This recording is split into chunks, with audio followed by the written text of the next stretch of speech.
I happen to have been his supervisor when he joined Internal Security Organization, and I have been his minister when he has passed on.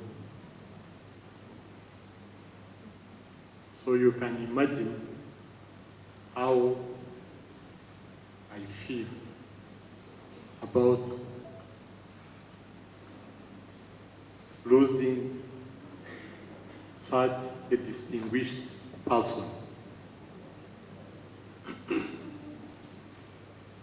When we took over government in 1986,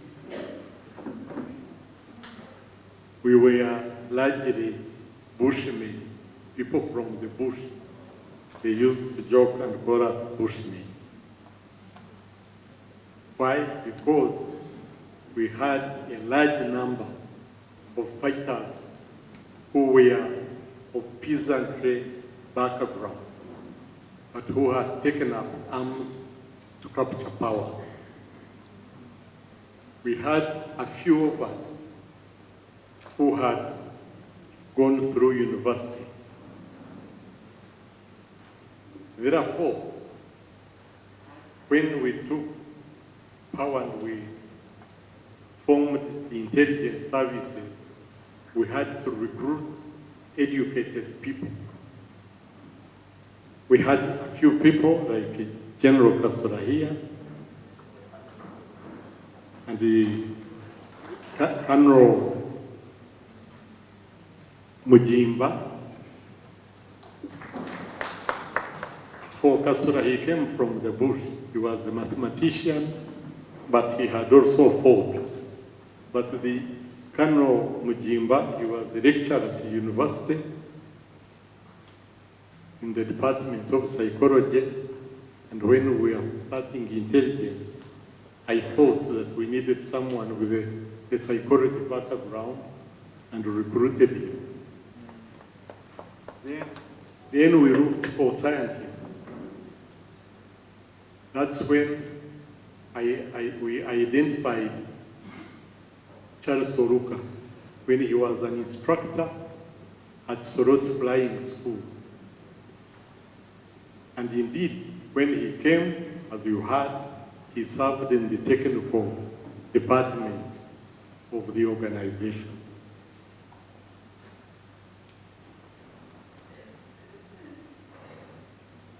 At that time, we were looking for people of good caliber, apart from education, people who were patriotic and with a high sense of integrity. Why? Because the history of intelligence services in Uganda was very, very bad. The General Service Unit of Obote 1, the State Research Bureau of Obote, the National Security Agency of Obote 2, were all very, very bad. They were anti-people, and people were against them. So one of our biggest target was to make intelligence services pro-people. So we are recruiting good people. And that's how we identified General Oluka as one of such people.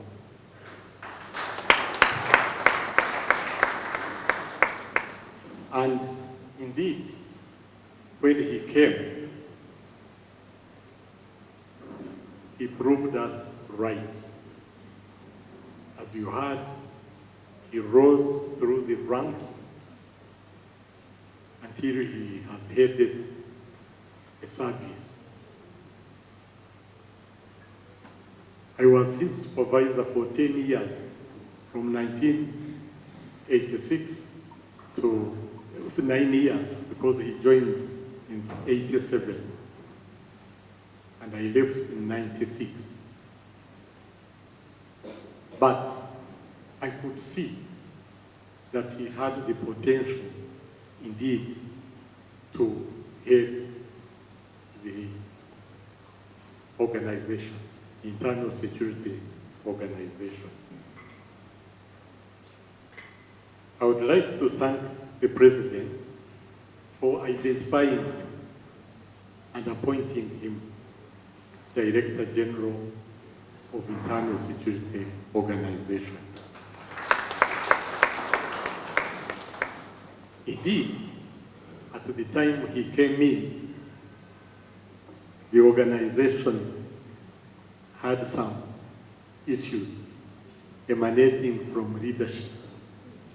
And when he came in, he stabilized the organization.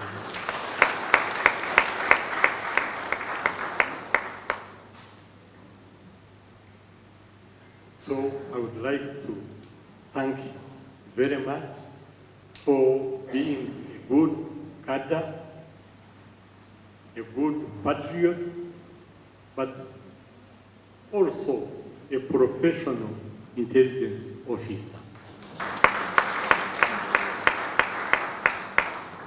Because intelligence officers don't show off. They don't show off. For us who lived in the time of Idi Amin, we saw what the State Research Bureau used to do.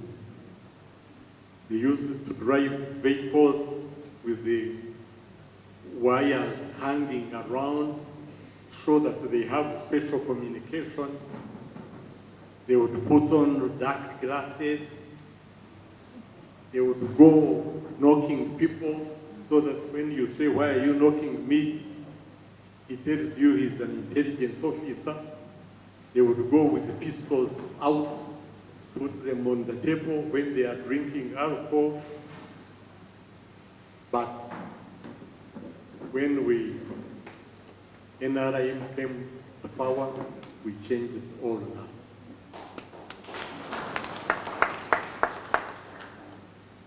So Oluka made a very great contribution in that regard. So we really thank the family of Oluka for giving us Oluka to serve his country. We thank the people of Teso for giving us Oluka to serve his country.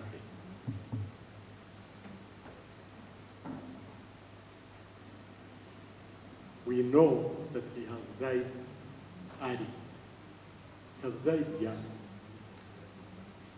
As you heard, his parents are still alive at 96 and 91.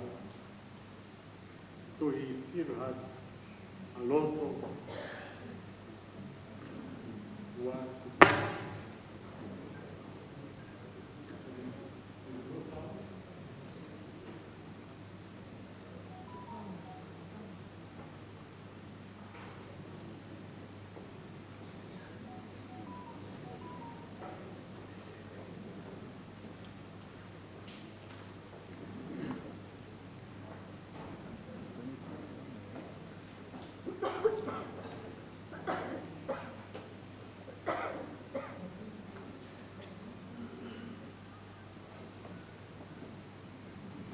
Hello? Yes. Yes. I don't know whether you heard what I said before, but I was really thanking the family and the community where he comes from for offering us such a distinguished personality to serve his country.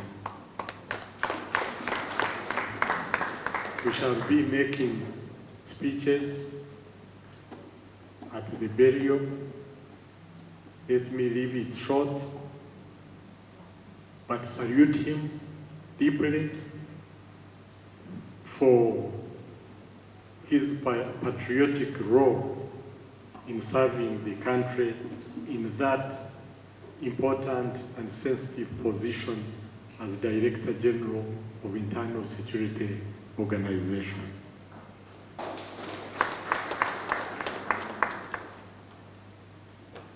I would like to thank the church for giving him a special service.